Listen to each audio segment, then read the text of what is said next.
Hello po mga kalingap. Ngayon po ay araw ng Wednesday. At pupuntahan po namin si Amelia. Kasama ko si Rex Vlog. At update po namin kayo tungkol po sa kanyang bahay. No? Ito ay pinarenovate ni Ma'am Star Miko. Maraming salamat po Ma'am Star Miko. At syempre, salamat din po kay Kuya Val Santos Matubang, Ate Edna Vlogs and Kalinga Prab sa programa po ninyo. At ito nga po ay pupuntahan natin si Amelia para tanungin kung ano na yung kaganapan sa pagbabago sa kanyang bahay. Baka meron pa pong mga tulo or ano ba something na pwede idagdag sa kanyang bahay. Naglalakad po kami ngayon papunta sa area nila Amelia. Si Amelia po ay solo kasi kakamatay lang po ng kanyang nanay.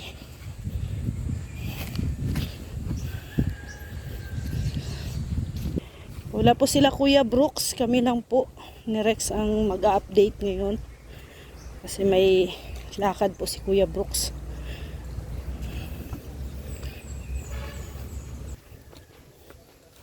Ito na po yung area ni Amelia.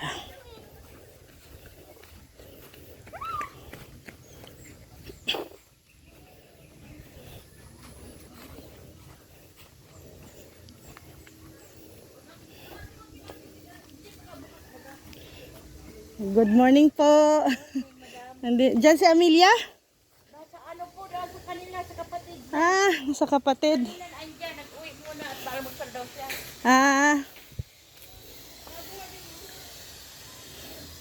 Ito po yung naglalaba pala si Amelia. Update sa bahay niya. Yan po yung bagong bahay ni Amelia. Nayari na po yung bubong.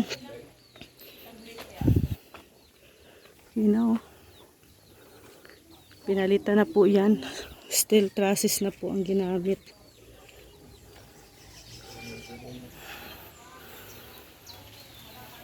So, papalitan po to ng pintura. Yung kusina. Ito, pagawaan po to ng bagong pinto. Ayan. Dito na po yung malamig.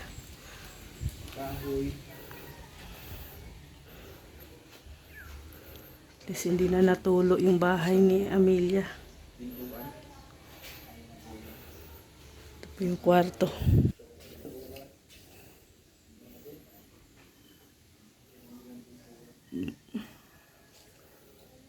Yung bintana okay na yan, hindi na papalitan.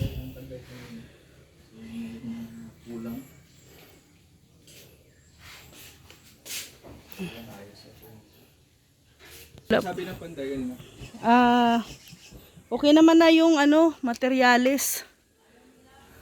Yung kahoy na lang ang dadalhin nila. Kasi hindi sila makatrabaho ngayon kasi nga ay sira ang kanilang hauler nung sasakyan nila. Sira. Kaya hindi sila makatrabaho. Pero okay naman na po ang na lang nila, trabaho na lang daw nila pagbalik ay ang yung mga pinto. Bilis ano? Bilis. Bilis yung mga pandag. Malamig na sa loob kasi medyo angat na ang ay bubong. Puntahan po natin ang bahay ng kapatid ni Amelia kasi nandito si Amelia para makausap po natin. At syempre yung kanyang kapatid din.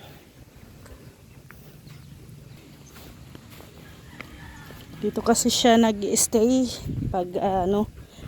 paggabi sa kapatid niya, tapos pag tuwing kainan dito yung pumupunta si Amelia sa kapatid niya kasi nililibre daw po siya ng kain dito sa kanyang kapatid. So medyo malapit na rin po ang 40 days ng kanyang nanay.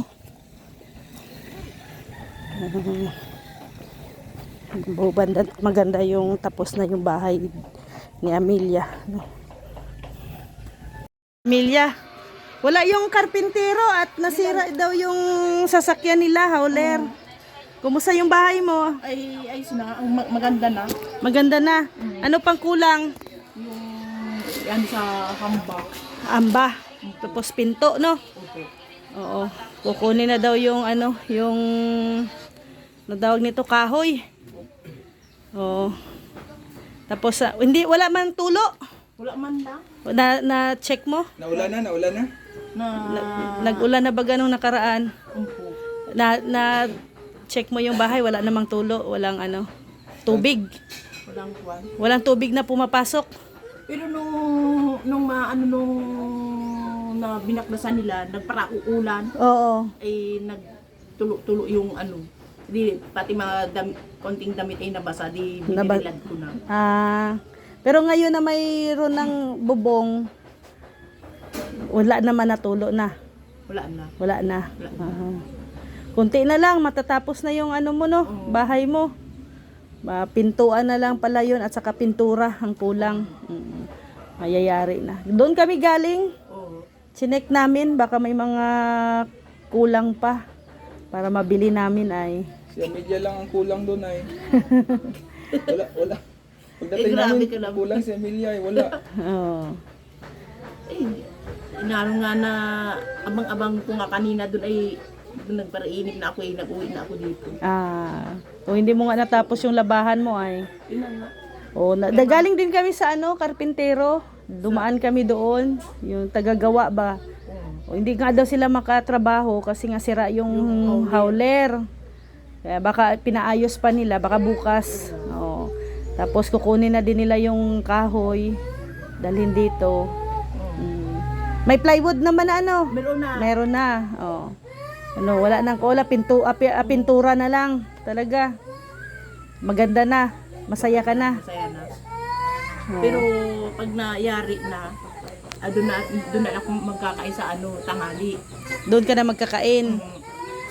Dito ako Pag dito ka, magluluto ka. Marunong ka magluto? Marunong. Kahit buhay pa yung nanay ko ay, saka yung tatay ko ay marunong na. So kaso lang, 'di ba sana yung ano mo, yung lutuan? Sira na? Yung barnir nasa silong ng ano, yung gasol nandito. So kung magluluto ka, doon ka sa bahay mo. Magluluto. Ano naman lulutuin mo kung ano, ikaw na lang man isa? Kahit ano, siyempre masasanay na. Masasanay ka na. Pato. Pato. So sige, yun ang gusto mo. Na magluluto ka din doon sa bahay mo. So mag-ano tayo, paggawa tayo ng lutuan nito, dapugan. Gusto mo? Gusto mo may dapugan? Yung ano, sa labas. O sa loob ka na lang magluluto. Sa loob na. Sa loob na. O sa bagay, yung single burner lang ano, total ikaw lang man isa. Kulang mag-isa. Sige. Wala ka mang kaldero doon. Nandito. Nandito. Oo. Hakutin mo na naman. Ano? Kung mayari bahay mo. Ay, doon na lang ako magkakain ay. Magbabaon ka? O Kung hindi? mayari na Doon na yun, ako maluto. Doon ka na kung mayari maluto. na yun, lilipat ka na doon. Ay, pagka ano na lang pagka 40 days na. 40 days na ni mama mo. Sige. So, yung kaldero mo, ililipat mo din. Ay, hindi kami yan dito ay. Sige. At least alam namin na yun palang plano mo. So after 40 days, doon na magluluto-luto ka na doon sa inyo. 40 days na. Okay pa ba yung burner mo? Hindi pa sira yon? Pero ano pa? Kaya Gagana pa yon? Gagana. Tapos yung tangke nandito. Oo. Saka yung alligator, yung host. Oo, yung host. Iniram ay. So sige. Pag ano na lang, no, pag mayari na at i-arrange natin yung bahay mo. No? Kasi pipinturahan pa 'yon, ayusin pa. Sakto sa 40 days ni mama mo, tapos na 'yan. Tapos na. No, kailan 40 days ni mama mo? Sa 3CI. Sa May 13. Okay. ano na kayo? Anong plano? Ay, bahala sila. Bahala sila. Oh. Ano bang ginaano dyan? Ano lang naman, oh, padasal? Padasal lang. Padasal lang. Tapos meriendahan. Oh. Yun lang. Oh, sige. So, Parang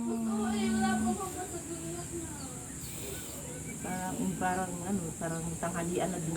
tanghalian. Kasama na tanghalian. Oh, sige. O basta pag yari na yung bahay mo, ano pa din yan ni Kuya Bal, parang ano tawag dito, parang i-bless. Ay, Parang i-bless pa rin ni Kuya Bal kasi renovation yan ay. So may handa pa rin tayo dyan. Blessing o celebration sa bahay mo. O. Kaso lang, ngayong darating na celebration sa bahay mo, kulang na. No, wala na si mama at si papa mo, no. Nung dati, kumpleto kayo. Dito. Ngayon, solo ka na. Oh, pero sige lang, no. At least masaya na sila kung saan man sila ngayon. Nayari na yung bahay mo, hindi ka na magproblema sa tulo. No, kung malakas ang ulan. Tapos ano pa natin yun, no? Babakuran pa pala natin yun. Parang hindi nakakaya na pati. Wag mo na, hindi na babakuran. Hindi na muna. Tama na yan. Pero halimbawa, kung babakuran, gano'ng kataas ang gusto mo yung lampas bahay? Hindi na muna. Lampas bahay? Naisip ko ay tama na yung bahay. Tama ng bahay. Pero safe naman. Oo, safe naman. Safe ka Alilinisan na natin. Oh, sige. Oo. Sige. Oh, sige, di na kami magtagal. Kami uwi na, nag-update lang kami sa bahay mo at sa'yo. No, at least alam na namin yung plano mo. Oh, bukas mapunta yung mga karpintero. Tatapusin na yung trabaho diyan. Tapos kami na magpipintura sa bahay mo. Mga sa susunod na araw din pagkatapos na. So, anong masasabi mo? Kay Star Miko, lalo na kasi siya yung sponsor nagpagawa ng bahay mo. Yung papasalamat ako sa nag-sponsor kay Star Miko na ang bahay niya yun madali nang matapos. Maraming salamat. Kay Kuya Bal. Kay Kuya Bal.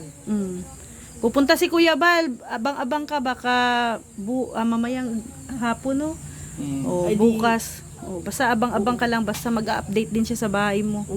Ha? Opo. O, salamat din kay Kuya Bal sa niya sa programa. Mayroong bahay si Amelia na masisilungan. So maraming salamat, Amelia, ha? Ingat ka. Oh. Okay. So yun po mga kalingap, nakausap na po natin si Amelia. So ang plano niya, after 40 days daw po ng nanay niya, ay doon na daw siya, no, magluluto sa bahay niya. Siguro nahihiya na rin po sa kapatid. Kaya mayroon naman na po siyang doon, lutuan. At na lang yun, bilhan na lang ng tangke. May tangke naman na. At saka syempre din tayo, no, gagabay din tayo kay Amelia. Ay update din natin siya kasi kawawa naman po si Amelia at nag-iisa na baga sa buhay. Wala na si mama at papa niya. Maraming salamat po mga kalingap sa susunod ulit na update namin. Thank you. God bless sa ating lahat. See you tomorrow. Bye-bye po.